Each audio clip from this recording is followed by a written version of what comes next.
Hey guys, my name is Tana and welcome to my channel. Today we are going to talk about the Audi AC Hybrids AC compressor. I get a lot of emails and requests and chats about, Tana, what do I do?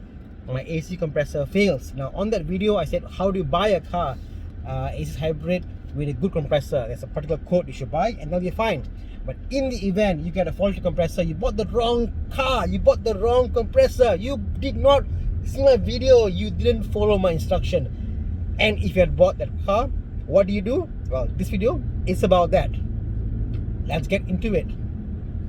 So now you have an Audi A6 hybrid with a faulty compressor, and one of the telltale signs are when you're driving the car in a highway and wherever you are now, it's extremely hot outside now. When your car is working and driving and it's beautiful, but there are times when in stop and go traffic, there are times when after an hour or so driving, it's very funny. The issue is that it's not to say the compressor fails. The issue is that the compressor, the AC isn't cold after an hour of use, or sometimes it isn't cold when you are stuck in traffic. It's very intermittent, and the code is just that, intermittent AC compressor issue. What do? Now, most of the time, like 3/4 of the time, the issue is to do with the AC compressor. But because the AC compressor issue is so blown out of proportion, whenever the AC doesn't work, we'll say AC compressor is faulty. So it's like an immediate thing, because obviously we are focused onto the issue of the AC compressor. But this is what you gotta understand. The A6 hybrid is like any other car. All cars, if your car is having an AC issue, you have to check the obvious first.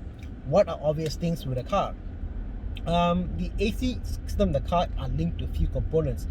First and foremost, there is an AC fan. Whatever car you have, it may be a hybrid, it may be a normal combustion V8, V10, there will be an AC fan. There will be a radiator fan, there will be an AC fan. That AC fan, if it's faulty, you will not get the full cooling effect. Now, how do you know it's faulty? That's a tough one, because why? If the RPM, if the rotation per minute isn't up to spec, it could be you look at the fan on front there, it's fine, it spins, everything is fine, but maybe that tone is off, as in the frequency is off, because the faster it spins, the frequency is different. It's different, something is wrong.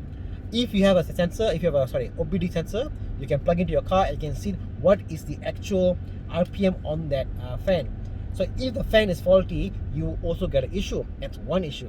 Number two is the Audis are famous for what they call as a high pressure temp sensor. And what happens is there's a sensor on the left hand side of the car over there, and it detects the pressure in the AC compressor system, and accordingly it will release and open. That sensor could get faulty. It's not a costly affair. It's about, I think, $200. If that sensor is faulty, yes, your AC compressor may also have an issue. What else could be the issue? It could be to do with something as simple as a leak. Yes, like any other car, there could be a leak in the system. Have that checked out.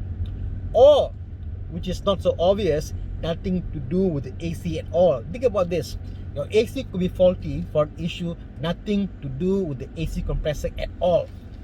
The car itself, you have to see what is the engine temperature like, because when the engine is too hot, the AC will not be as efficient. That's also a reason. Okay, in that case, you got to see your car temperature and say, oh, you know what, my car is overheating. Why? Maybe the cooling system in the car is faulty. So again, there are many issues that could cause an AC not to work in a car or not be as effective. Do not jump the gun and say, my compressor is faulted, I must spend 6,000 ringgit to buy a new compressor. It would never be the case. There are instances, but sometimes you get lucky. You never know. So if you found this video helpful, please help me with only one click. Click the subscribe button. The more views I have, the more content I can do, the more I'm motivated to get this content out to you. So yeah, thank you.